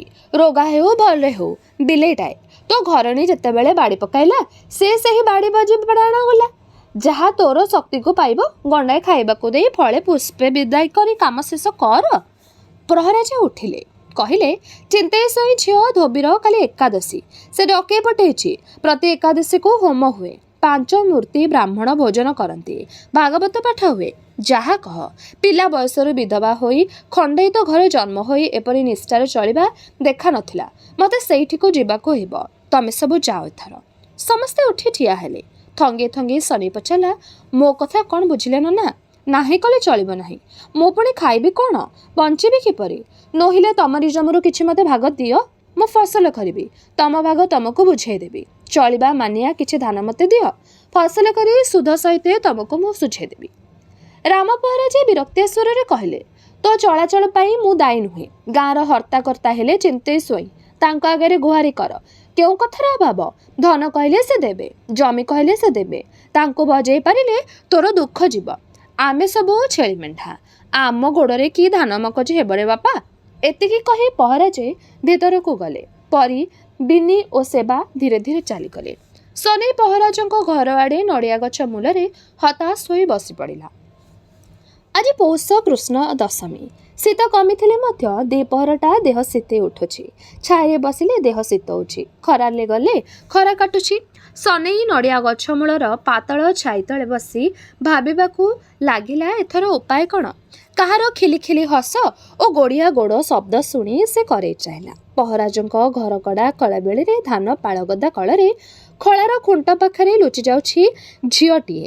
13-14 ବର୍ଷର ସୁନ୍ଦର ଡଉଲ ଡାଉଲ ଅଧା ଲଙ୍ଗଳା ଠାଣି ମୁହଁରେ ହସ, ଆଖିରେ ଆଗ୍ରହ ଓ ଉତ୍ତେଜନା। ତାର ଲୁଗାକାନିକୁ ଓଟାରି ଧରିଛି 17-18 ବର୍ଷର ବଳିଷ୍ଠ ଟୋକାଟିଏ। ସେ ମଧ୍ୟ ହସୁଛି, ପଛ କରିଛି ସନି ଆଡ଼କୁ। ଝିଅଟି ପହରାଜଙ୍କର ନାତୁଣୀ, ବାଲ୍ୟ ବିଧବା ପାର୍ବତୀ ତାର ନାମ, ଡାକନ୍ତି ପାର ବୋଲି। ପୁଅଟି ତାଙ୍କ କୋଠିଆ ଶିବ ଘୋଷ। ସେ ଅନାଥ ଖଣ୍ଡେଇତ ପିଲା। ପରର ଆଖିରେ ପଡ଼ିଲା ସନିଆ। ଲାଜରେ ମୁହଁ ଫିକା ହୋଇଗଲା। ଶିବ ଉପରେ ବିରକ୍ତିର ଭାବ ଦେଖାଇ କହିଲା, ଛାଡ଼ ମୋ ଲୁଗା। ସନିଆ ମୁହଁ ଫେରାଇ ଧୀରେ ଧୀରେ ଉଠି ଆସିଲା। ବେଳେବେଳେ ଆଗ୍ରହ ହୁଏ, ଥରେ ଯାଇ ସନିର ନୂଆ ଘର ଦେଖି ଆସିବ। ସୁବିଧା ପାଇଲେ ତା ସଙ୍ଗେ ଚାରିପଦ କଥାଭାଷା ହେବ। କିନ୍ତୁ ଧୋବିକୁ ଲାଜ ମାଡ଼େ, ଡର ମାଡ଼େ। କେବେ କେମିତି ଶିବ ମନ୍ଦିରକୁ ଗଲେ ସନିର ନୂଆ ଘର ତାର ଆଖିରେ ପଡ଼େ। କଡ଼େଇ କଡ଼େଇ ଚାହିଁ ସେ ବାଟେ ବାଟେ ଫେରିଆସେ। ସନେଇ ଘର ପାଖରେ ଅଟକି ରହିବାକୁ ମନ ଡାକିଲେ ବି ସେ ବେଗି ବେଗି ପାହୁଣ୍ଡ ଚାଲେ। ସନେଇର ଭେଟ ପାଇବାକୁ ଆଗ୍ରହ ହେଲେ ସେ ଆଗକୁ ପଛକୁ ଭୟାତୁର ଆଖିରେ ଚାହେଁ, ସତେ ଯେପରି ଦୁନିଆ ଯାକର ଲୋକ ତାରି କାମକୁ, ତାହାର ଡଙ୍ଗ ଢଙ୍ଗକୁ ଅନେଇ ବସିଛନ୍ତି। ଧୋବିର ମରମ ଭିତରର ଆଗ୍ରହକୁ ଦେଖିପାରୁଛନ୍ତି। ସନେଇ ପରିଡ଼ର ନୂଆ ଘର ତାର ପଛରେ ଛପିଯାଏ। ଧୋବି ଶେଷଥର ପାଇଁ ତାର ଘର ମଥାନକୁ ଚାହିଁ ଦୀର୍ଘଶ୍ୱାସ ଛାଡ଼େ। ସହଜ ପାଦରେ ଘରକୁ ଫେରେ। ସେ ବୁଝି ମଧ୍ୟ ବୁଝିପାରେ ନାହିଁ, ଯେଉଁ ସନେଇ ପରିଡ଼ା ଗାଁ ଛାଡ଼ି ଘର ଏବଂ ଗ୍ରାମବାସୀଙ୍କୁ ପରିତ୍ୟାଗ କରି ଚାଲିଯିବାକୁ ବସିଥିଲା, ଧୋବିର ଅଭିମାନିଆ କଥା ଓ ଢଙ୍ଗ ଦେଖି ସେ ତାର ସଂକଳ୍ପ ଭାଙ୍ଗିଲା କାହିଁକି? ଧୋବିର ଆଗ୍ରହ ନ ଭାଙ୍ଗି ସେ ଦେଇଥିବା ସୁନାମୋହର ଗ୍ରହଣ କଲା। ତାର କଥା ମାନି ଘର ପ୍ରତିଷ୍ଠା କଲା। ଜାତି ହେଲା, ପୁଣି ପେଟ ପୋଷିବାକୁ ମୂଲ ଲାଗୁଛି। କାହିଁକି ଏତେ କଷ୍ଟ ସେ ସହୁଛି? ପରିଡ଼ା ବଂଶର ଅଂଶ ରଖିବାକୁ ସେ ବାହା ହେବ? ଧୋବି ଏତିକି ସହିପାରେ ନାହିଁ। କିପରି ଖରାପ ଲାଗେ ତାକୁ। ସ୍ୱାମୀ ଓ ଶ୍ୱଶୁରଙ୍କ ମରଣ ବେଳର ମୁହଁ ତାର ଆଖି ଆଗରେ ଭାସିଯାଏ। ସେମାନଙ୍କର ସ୍ନେହ ମମତା ଦିନ ଦିନକର କଥା ମନେ ପଡ଼େ। ଦୁଃଖରେ କୋହ ଉଠେ। ନିଜ ଉପରେ ନିଜର ରାଗ ହୁଏ। ନିଜକୁ ନିଜେ ଧିକ୍କାର କରେ। କାହିଁକି ସେ ସନେଇ ପରିଡ଼ାକୁ ବଞ୍ଚାଇଲା? କାହିଁକି ସେ ତାର ସ୍ୱାମୀ ଶ୍ୱଶୁରଙ୍କ ଉତ୍ପାର୍ଜିତ ସଞ୍ଚିତ ଧନରୁ ଭାଗ ନେଇ ବାଟର ଭିକାରୀ ସନେଇ ପରିଡ଼ାକୁ ଦେଲା? ଏକୁଟିଆ ଘରେ ଖଟ ଉପରେ ମୁହଁ ମାଡ଼ି ପଡ଼ି ଆଖିଏ ଲୁହରେ ଧୋବି ତକିଆ ଭସାଏ। ଟିକି ଟିକି ଭାଇ ଭଉଣୀ ପିଠି ଉପରେ ନାଟ କରନ୍ତି, ଲୁଗା ଟାଣନ୍ତି, ଅସ୍ତବ୍ୟସ୍ତ କରନ୍ତି। କାଠଗରଣ୍ଡା ପରି ଧୋବି ପଡ଼ି ରହେ। ଖୋଡ଼ି ଆସି କାନ୍ଥ ବାଡ଼କୁ ଦେଖେଇ କେତେ କ'ଣ କହନ୍ତି। ପିଲାଗୁଡ଼ାଙ୍କୁ ଟାଣି ନେଇ ରୁକ୍ଷ ସ୍ୱରରେ କହନ୍ତି, ଝିଅ ଶୋଇଛି। ଏ ଅବେଜ ପିଲା କ'ଣ ହେଉଛନ୍ତି ମ? ଆସରେ ଭାତ ଖାଇବ। ଅମାନିଆ ପିଲାର ହାତ ଧରି ଘୋଷାଡ଼ି ନିଅନ୍ତି। ଧୋବି ଉଠେ ନାହିଁ। ଆଈମା ଆସନ୍ତି, ମୁଣ୍ଡ ଆଉଁସନ୍ତି। ବାପା ଡାକ ଛାଡ଼ନ୍ତି। ଉପର ଖଞ୍ଜାରୁ, ଆଲୋ ଧୋବି, ହରି ମହାନ୍ତି ତହସିଲଦାର କାଗଜପତ୍ର ଧରି କରିବାକୁ ଆସିଛନ୍ତି। ମୁଁ ସବୁ ଯାଞ୍ଚ କରି ଦେଇଛି। ଯା ସହି କରି ଆସିବୁ। ଧୋବିର ମନ କହେ ପୋଡ଼ି ଜଳି ଯାଉ ସେ କାଗଜପତ୍ର। ତଥାପି ସେ ଉଠେ। ଆଖିରୁ ଲୁହ ପୋଛି ଦାଣ୍ଡ ଘରକୁ ଯାଏ। ଆଡ଼ ଆଡ଼ ହୋଇ ମହାନ୍ତିଙ୍କ ଆଗରେ ବସେ। କଲମ ଉଠାଇ ସେ ଯେଉଁଠି ଟିପ ଦିଅନ୍ତି ସେଇଠି ସ୍ୱାକ୍ଷର କରେ। ମହାନ୍ତିଏ ଗୋଟିଏ ଗୋଟି କରି ସବୁ ବୁଝାନ୍ତି। କୌଣସି କଥା ଧୋବିର ମନରେ ପଶେ ନାହିଁ, କାନରେ ବାଜେ ନାହିଁ। ଧୋବି କାମ ଶେଷ କରି ଘର ଭିତରକୁ ଆସେ। ବୋଉ ପଚାରନ୍ତି, ମା ଖାଇବୁ? ଧୋବି ଆଖି ଛଳ ଛଳ କରି କହେ, ଆଜି ସୋମବାର, ମୋର ଉପାସ।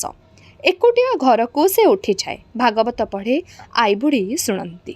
ଆଜି ସୋମବାର, ଆଜି ଏକାଦଶୀ, ଅମୁକ ବ୍ରତ ସମୁକ ବ୍ରତ। ଧୋବି ଏହା କହି ଉପାସରେ ରହେ। ପହରା ଯାଇ ଆସି ପୁରାଣ ଶୁଣନ୍ତି।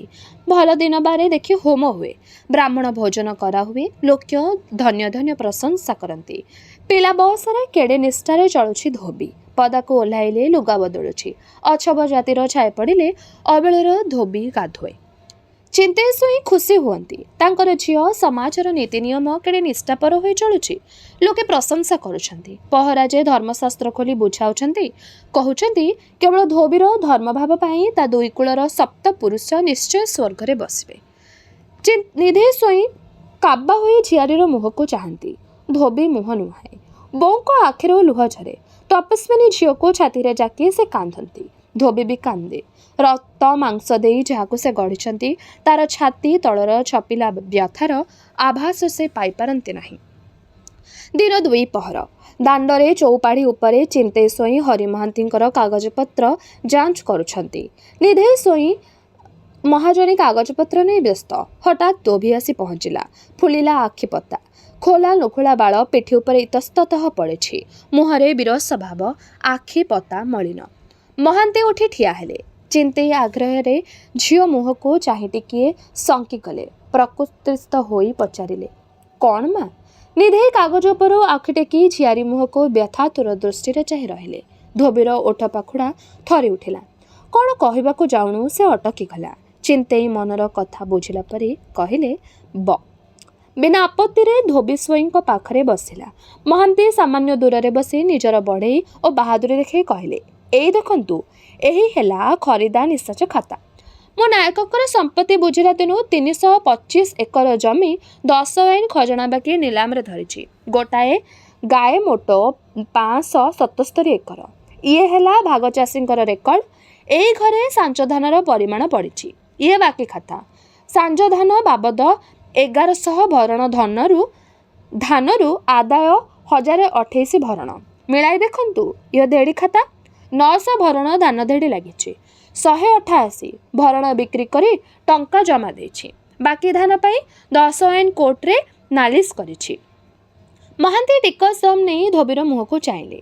ଧୋବି କଟମଟ କରି କାଗଜପତ୍ର ଆଡ଼କୁ ଚାହିଁ ରହିଛି। ମହାନ୍ତି କ'ଣ ମନେ କରି ଆଉ ଖଣ୍ଡେ ଖାତା ଟାଣି ଆଣି କହିଲେ, ଦେଖିବା ହେଉ। ଆଗରୁ ପଳତକ ଖରିଦା ବାବଦ 180 ଏକର ଥିଲା। ଯେଉଁମାନେ ଫେରିଲେ ସେମାନଙ୍କ ଶୁଦ୍ଧି ଓ ପ୍ରାୟଶ୍ଚିତ୍ତ ପାଇଁ ଧନ ଲୋଡ଼ା ହେଲା। ଜମି ବିକ୍ରି ନ କରି ଉପାୟ ନାହିଁ। ଅଳ୍ପ ଦରରେ ସାମାନ୍ୟ କିଛି ଧାନ ଓ ଟଙ୍କା ଦେଇ ଏଇ 219 ଏକର ଜମି ରେଜିଷ୍ଟ୍ରି କବଲା ସୂତ୍ରେ ଖରିଦ କରି ଦଖଲ ନିଆ ହୋଇଛି। ଏସବୁ ଜମି ମଧ୍ୟ ଭାଗ ଲାଗିଛି। ଯେଉଁମାନଙ୍କର ଜମି ସେମାନଙ୍କର ଭାଗ ନେଇଛନ୍ତି। ଚିନ୍ତେଇ କହିଲେ, ତାହାହେଲେ ତ ଭବିଷ୍ୟତରେ ଦଖଲ ପାଇଁ ଅସୁବିଧା ପଡ଼ିବ?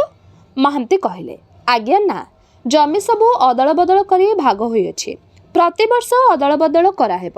ତାହେଲେ ଭବିଷ୍ୟତରେ ଧୂଳି ଭାଗ ସତ୍ତ୍ୱ ଦାବି କରିବାର ଉପାୟ ନଥିବ।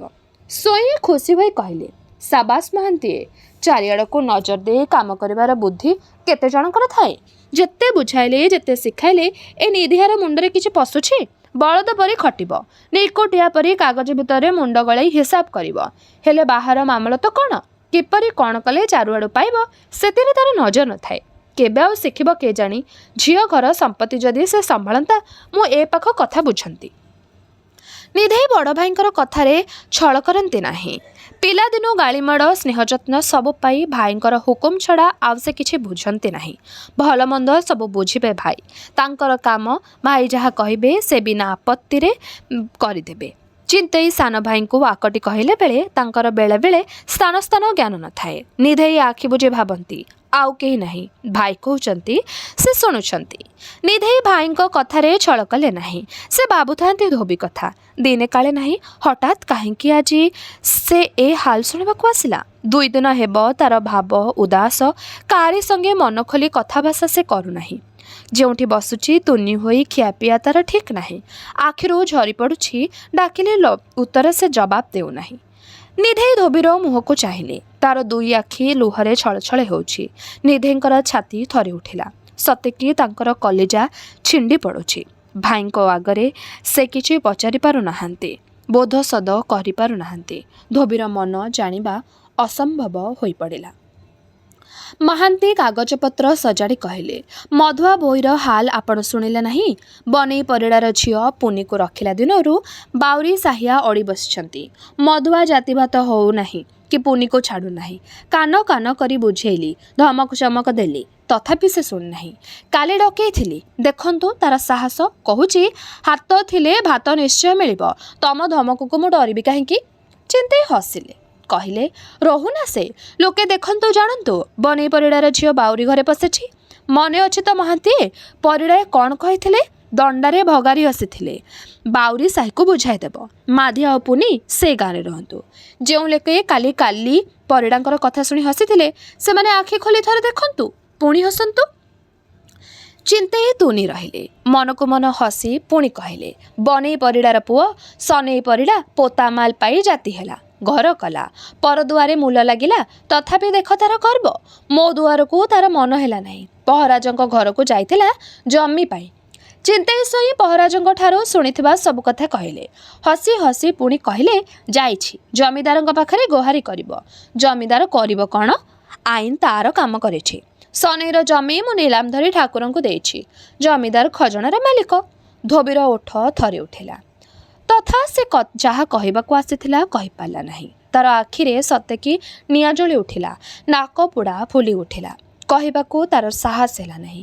ବାପା ଦାଦୀଙ୍କର ପାଖରେ ବସି ସେମାନଙ୍କର ଆଲୋଚନା ଶୁଣିବାକୁ ଆଗ୍ରହ ହେଲା ନାହିଁ, ଧୈର୍ଯ୍ୟ ରହିଲା ନାହିଁ। ସେ କାହାକୁ କିଛି ନ କହି ଧୀରେ ଧୀରେ ଉଠି ଚାଲିଗଲା। ଦୁର୍ଗାପୁରକୁ ନିମପୁରକୁ କଜରା 3 କୋଶ ବାଟ। ସନେଇ ବାରମ୍ବାର ଜମିଦାର ଶିବ ଛୋଟରାୟଙ୍କ ସଙ୍ଗେ ଦେଖା କରିବା ପାଇଲା ନାହିଁ।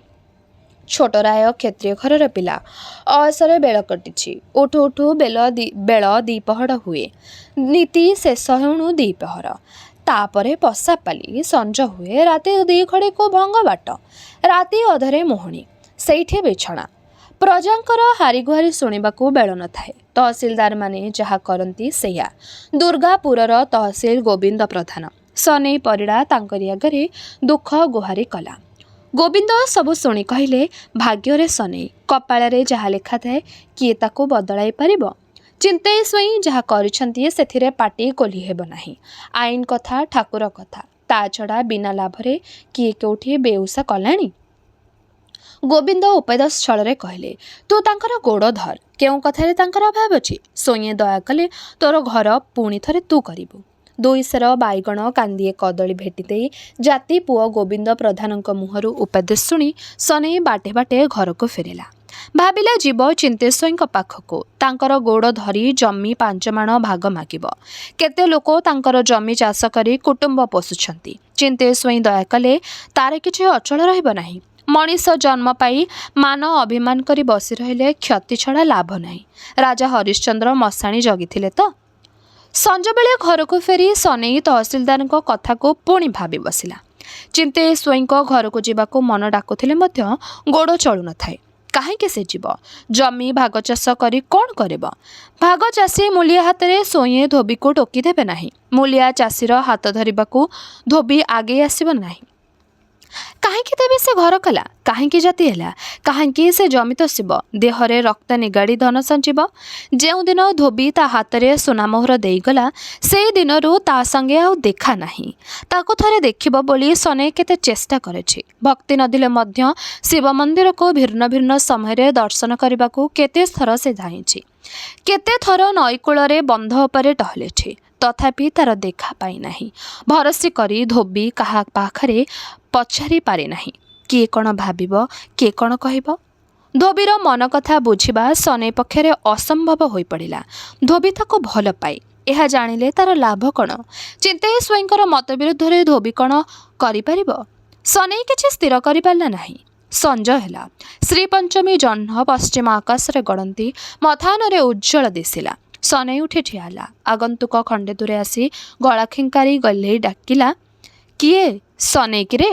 ଗଳାବେରୀ ସନେଇ ପାଖକୁ ଆସି ଓଳଗି ହୋଇ କହିଲା, ଅବଳାଟାରେ ପ୍ରହରାଜରେ କେମିତି ଆସିଲ? ରାମପ୍ରହରା ଯେ କଲ୍ୟାଣ କରି କହିଲେ, ଯଜମାନର ଘରକୁ ଆସିବାକୁ ବେଳ ଅବେଳ ଖୋଜାଯାଏ ନାହିଁ ରେ ବାପ।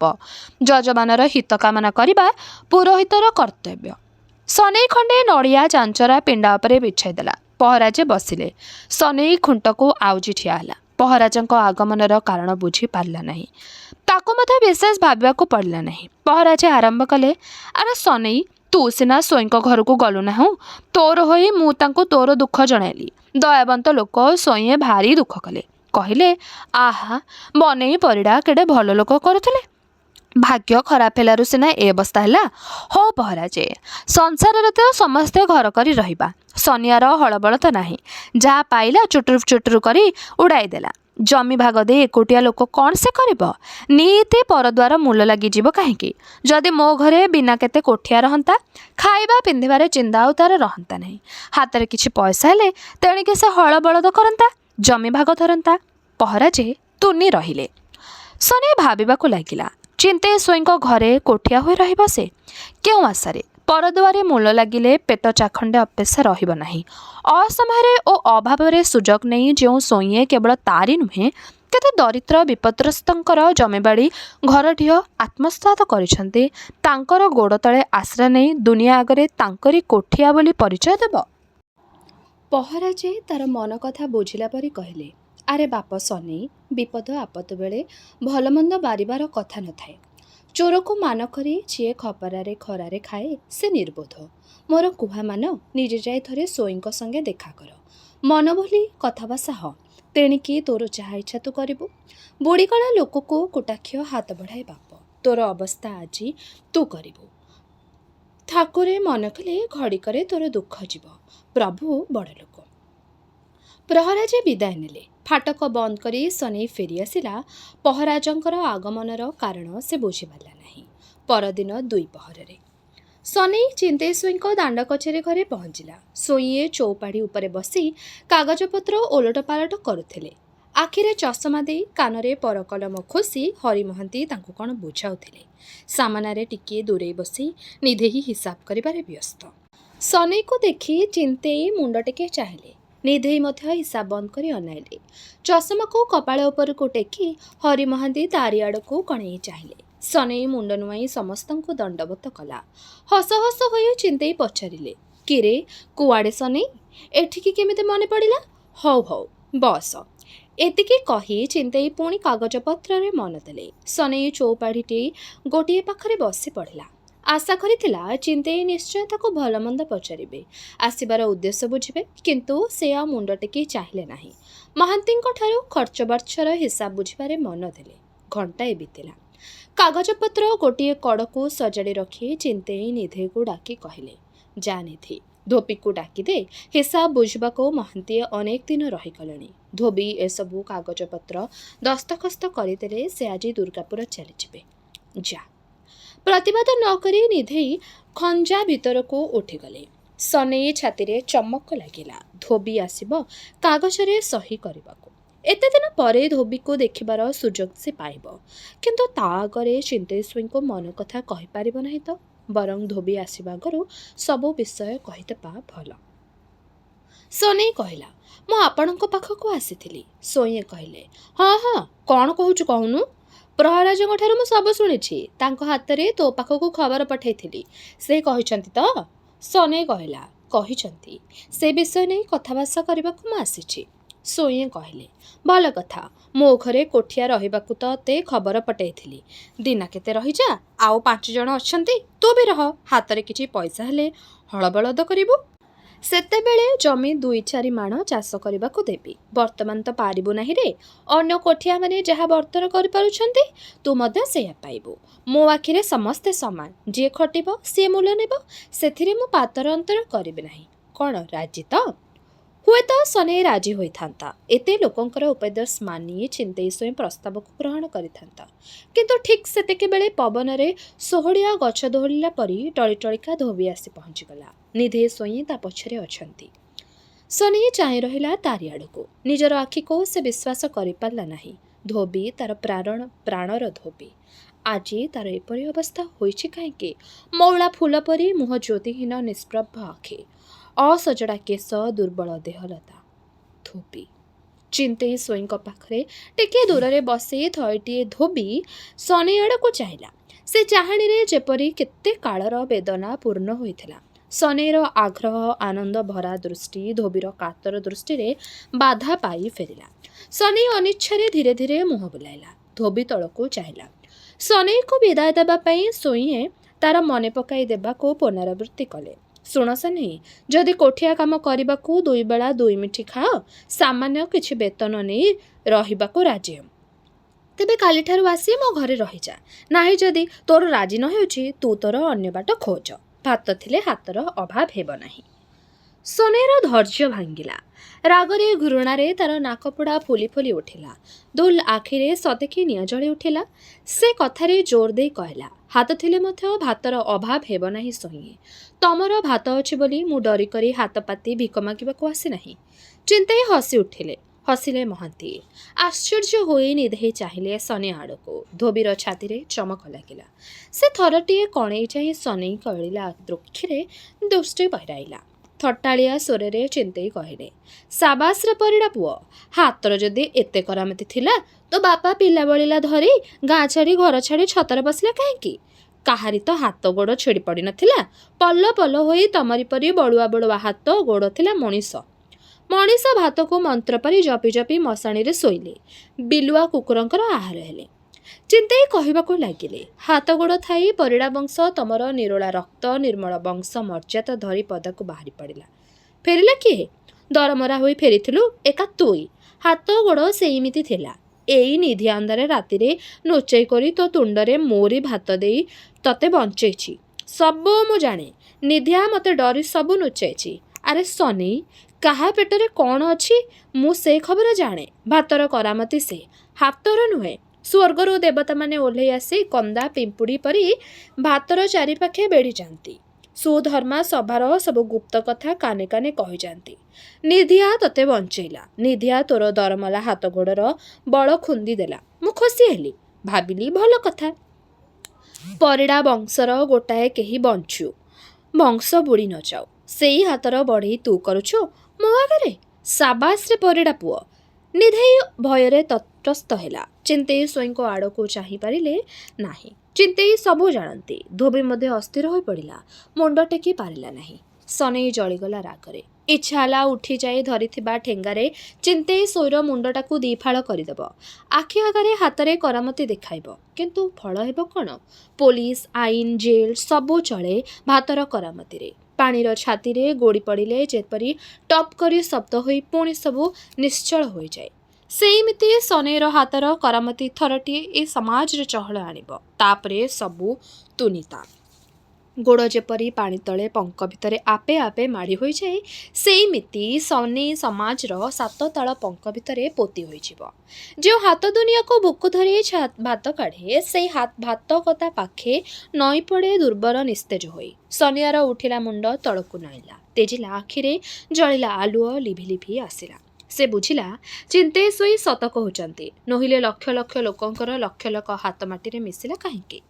ସନେଇ କ୍ଷଣକାଳ ନୀରବ ହୋଇ କହିଲା, ସାମାନ୍ୟ କେତେ ଗଉଣି ଧାନ ଦେଇ ଆପଣ ଆମର 10 ମାଣ ଜମି ନେଇଛନ୍ତି। 3 ପୁରୁଷ ପରିଶ୍ରମ କରି ମୁଣ୍ଡ ଝାଳ ତୁଣ୍ଡରେ ମାରି ପେଟରେ ଓଦା କନା ଦେଇ ମୋର ବାପ, ଅଜା, ଅଣଅଜା, ତଇଲା ତାଡ଼ି ଯେଉଁ ଜମି 10 ମାଣ ସୁନା ଥାଳି କରିଥିଲେ, ଜୀବନ ଲୋଭରେ ମୋର ବାପ ତମକୁ ସେତକ ଦେଇଛି। କାହାରି ଜୀବନ ରହିଲା ନାହିଁ। ଏକା ମୁଇଁ ଫେରି ଆସିଛି। ମତେ ମୋର ଜମିତକ ଫେରେଇ ଦିଅ ଗୋସାଇଁଏ, ଫେରେଇ ଦିଅ। ଚିନ୍ତେଇ ସ୍ୱଇଁ ହସିଲେ। ଥଟ୍ଟା କରି କହିଲେ, ଜମି ଯିଏ କିଣେ ସେ ଫେରାଇ ଦେବାକୁ କିଣେ ନାହିଁ। ଗହୀର ବିଲରେ ଏ ମୁଣ୍ଡରୁ ସେ ମୁଣ୍ଡ ଯାଏ ଯେତେ ଜମି ପଡ଼ିଛି, ଯେଉଁମାନେ ତାକୁ ପ୍ରଥମ ହିଡ଼ମାଡ଼ି ଚାଷ କରିଥିଲେ, ସେମାନଙ୍କର କି ତାଙ୍କ ପୁଅ ନାତି ଅଣନାତି ସେ ଜମି ଆଜି ନାହିଁ। ସେମାନେ ମଲେଣି। ତାଙ୍କର ପୁଅ ନାତି ଭାତ ମୁଠିଏ ଖାଇବାକୁ ନ ପାଇ କେବେଠୁ ମଲେଣି। ଯେ ପଇସା ଦେଇ ଜମି କିଣିଥିଲା, ଆଜି ସେ ଜମିର ମାଲିକ। ଆରେ ସନେଇ, ଜମି ଯଦି ଫେରେଇ ଦେବାକୁ ହୁଏ, ପଇସା କାଢ଼। ପଇସା ଯଦି ନାହିଁ, ପର ଘରେ ମୂଲ ଲାଗି ତୋରି ବାପ ଅଜାଙ୍କର ପରି ପେଟରେ ଓଦା କନା ଦେଇ ପଇସା ସଞ୍ଚ। ଏ ପୁରୁଷରେ ନହେଲେ 3 ପୁରୁଷରେ ଜମି କରିପାରିବୁ। ସନେଇ କହିଲା, ତମେ ପଇସା ଦେଇ ଜମି କିଣି ନଥିଲ। ଯେତିକି ଧାନ ଦେଇ ଆମର ବିପଦ ବେଳେ ଜମି ନେଇଥିଲ, ସେ ଧାନ ମୁଁ ସୁଧ କଳନ୍ତର ଦେଇ ଶୁଝିଦେବି। ତମର ଧାରୁଆ ହୋଇ ରହିବି ନାହିଁ। ମୋ ଜମି ମତେ ଫେରେଇ ଦିଅ। ସନେଇର କଥାରେ ଚିନ୍ତେଇ ସ୍ୱଇଁ କୌତୁକ ଅନୁଭବ କଲେ। ଭାବିଲେ, ଏ ସନେଇ ପାଗଳ ନୁହେଁ, ନିର୍ବୋଧ। କହିଲେ, ଧାନ ମୁଁ ଦେଢ଼ି ମହାଜନ ହିସାବରେ ଦେଇନଥିଲି। ଧାନ ଦେଇ ମୁଁ ଜମି କିଣିଥିଲି। ତୋ ବାପ ମୋତେ କାଗଜ କରିଦେଇଛି। ସରକାରୀ କାଗଜପତ୍ରରେ ମୋ ନାମରେ ସବୁ କିଛି ଜମି ଦରଜ ହୋଇ ରହିଛି। ଜମିଦାରକୁ ଖଜଣା ଦେଇ ମୁଁ ପାଉତି ହାସଲ କରିଛି। ଜମିର ଦଖଲଦାର ମୁଁ, ତୋର ସେଥିରେ ଅଧିକାର ନାହିଁ। ଜମି ପାଖକୁ ତୁ ଯାଇପାରିବୁ ନାହିଁ। ସନେଇର ଆଖିରେ ଛଳ ଛଳ ହେଲା ସାତ ପୁରୁଷର ଜମାଟ ବନ୍ଧା ଲୁହ। ସେ ଅଧୀର ହୋଇ ଦୁଇ ହାତ ଯୋଡ଼ି ମୁଣ୍ଡ ଲଗାଇଲା। ଥରିଲା ସ୍ୱରରେ କହିଲା, ଯାହା କହିଲ ସବୁ ଠିକ୍। ଆଇନ ଅନୁସାରେ ତମେ ସେ ଜମିର ମାଲିକ, ମୁଁ ନୁହେଁ। ମୋ ହାତ ଯୋଡ଼ି ଭିକ ମାଗୁଛି ସୋଇଏ। ଥରେ ଭଗବାନଙ୍କୁ ସ୍ମରଣ କରି କହ, ଜମି କାହାର ସୋଇଏ? ଜମି ତୁମର ହୋଇଥାଉ, ମୋତେ ଚାଷ କରିବାକୁ ଦିଅ। ତମର ଭାଗ ଧାନ ତମକୁ ମୁଁ ଦେଇ ଯାଉଥିବି।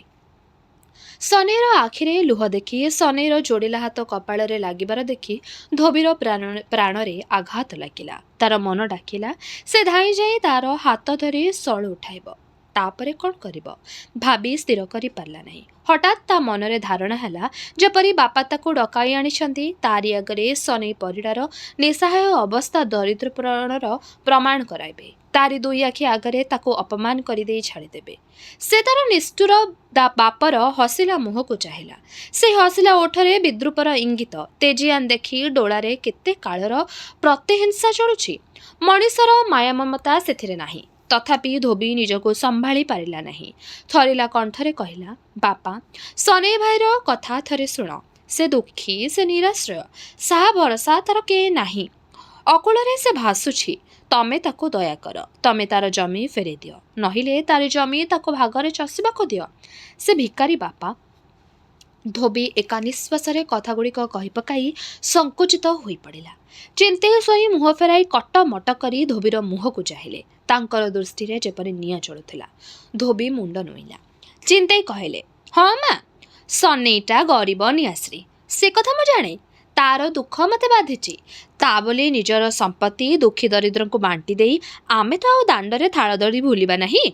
ମୋ ଆଖିରେ ସବୁ ଦୁଃଖୀ ଦରିଦ୍ର ସମାନ।